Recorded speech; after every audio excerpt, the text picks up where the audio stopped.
اعوذ باللہ من الشیطان الرجیم بسم اللہ الرحمن الرحیم وجعلوا للہ شرکاء الجن وخلقهم وخرقوا له بنین وبنات بغیر علم سبحانہ وتعالی عما یصفون صدق اللہ العظیم۔ کل کے درس میں اللہ رب العزت نے اپنی خالقیت کے اوپر دلائل دیے۔ فرمایا جب گٹھلی کو پھاڑ کر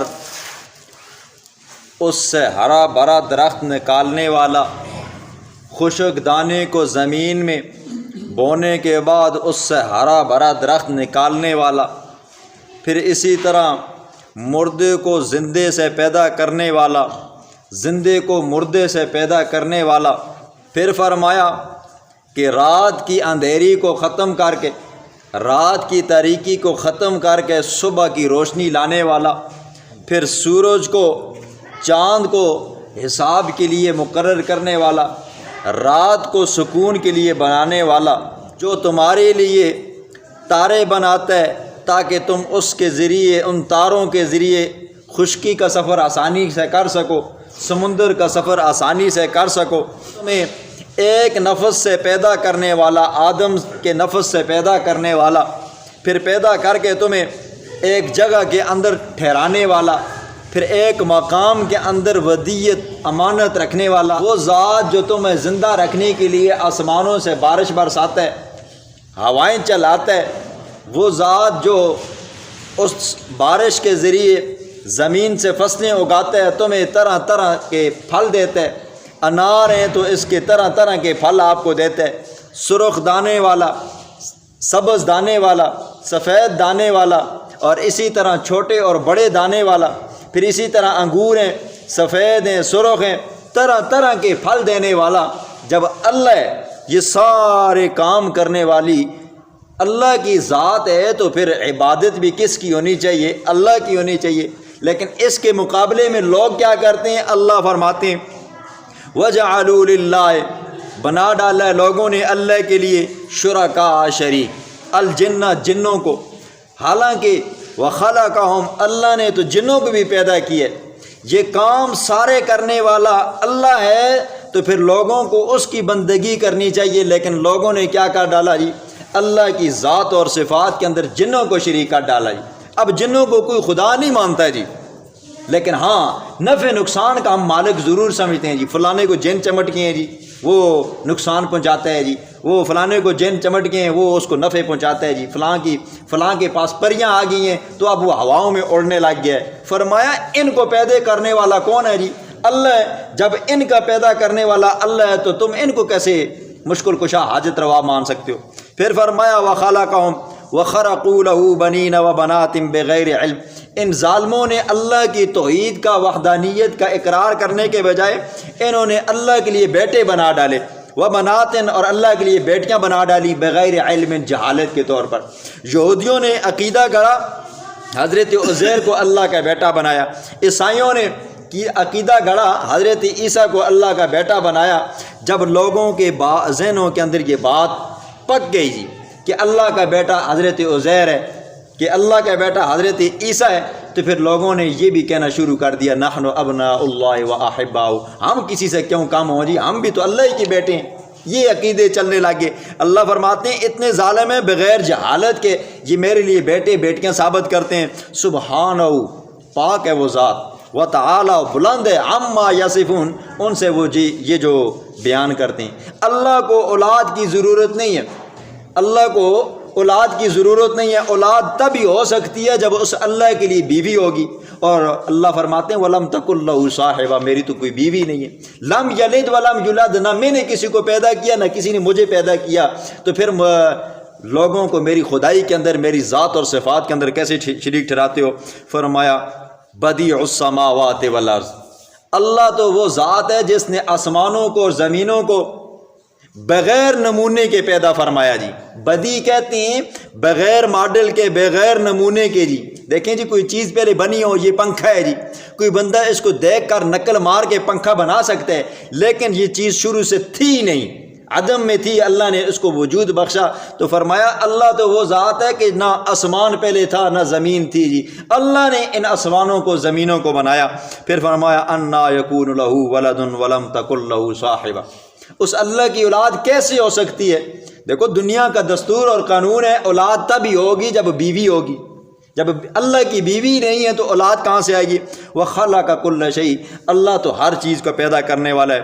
وَهُوَ بِكُلِّ شَيْءٍ عَلِيمٌ، اللہ تو ہر چیز کو جانتا ہے. ذَلِكُمُ اللَّهُ، یہ اللہ نے دلیلیں دیں، آخر میں نتیجہ بیان فرمایا. ذَلِكُمُ اللَّهُ، یہ تمہارا اللہ ہے. ربکم، جو تمہیں پالنے والا ہے جی. یہ وہ ذات ہے جس نے تمہیں عدم سے وجود بخشا، ماں کے پیٹ کے اندر تمہاری پرورش کی، وہاں سے باہر تمہیں لایا. تو اس ذات کے ساتھ کوئی اور ذات شریک تھی تمہیں بنانے کے اندر، تمہیں ماں کے پیٹ کے اندر پرورش کرنے والی، باہر لانے کے اندر تمہاری پرورش کرنے کے لیے کسی اور نے تمہاری مدد کی ہے؟ نہیں کی ہے. جب یہ ذات ہے جو تمہارا رب ہے، جو تمہیں پالنے والا ہے، تو لا الہ الا ہو، پھر یہ ماننا پڑے گا کہ اللہ کے سوا کوئی اور الہ نہیں ہے، اللہ کے سوا کوئی نفع نقصان کا مالک نہیں ہے، اللہ کے سوا کوئی غم اور خوشیاں دینے والا نہیں ہے. خالق کل شیء فاعبدوہ، ہر چیز کا خالق اللہ ہے. جن کو تم اپنا مشکل کشا مانتے ہو نا جی، ان کو اللہ نے پیدا کیے. جن کی تم پوجا پاٹ کرتے ہو، چاند ہے، ستارے، انسان ہیں، چرندے، یہ پرندے، یہ جن ہیں، جن کو تم اپنا الہ مانتے ہو، اپنے نفع نقصان کے مالک سمجھتے ہو، اس کی عبادت نہیں کریں گے، اس کے نام کے کچھ شرنیاں پھرنیاں نہیں دیں گے، ہمیں نقصان دے گا. اللہ فرماتے ہیں ان کو بھی میں نے پیدا کیا ہے، یہ تمہیں کہاں نفع نقصان دے سکتے ہیں. فاعبدوہ، عبادت اس کی کرو. وہ علی کل شیء وکیل، وہ اللہ تو ہر چیز کے اوپر کارساز ہے. لا تدرکہ الابصار وہو یدرک الابصار، قل، میرے پاک پیغمبر کہہ دیجئے، لا تدرکہ الابصار، کوئی آنکھ اس کو پا نہیں سکتی، کوئی آنکھ اس کا احاطہ کر نہیں سکتی.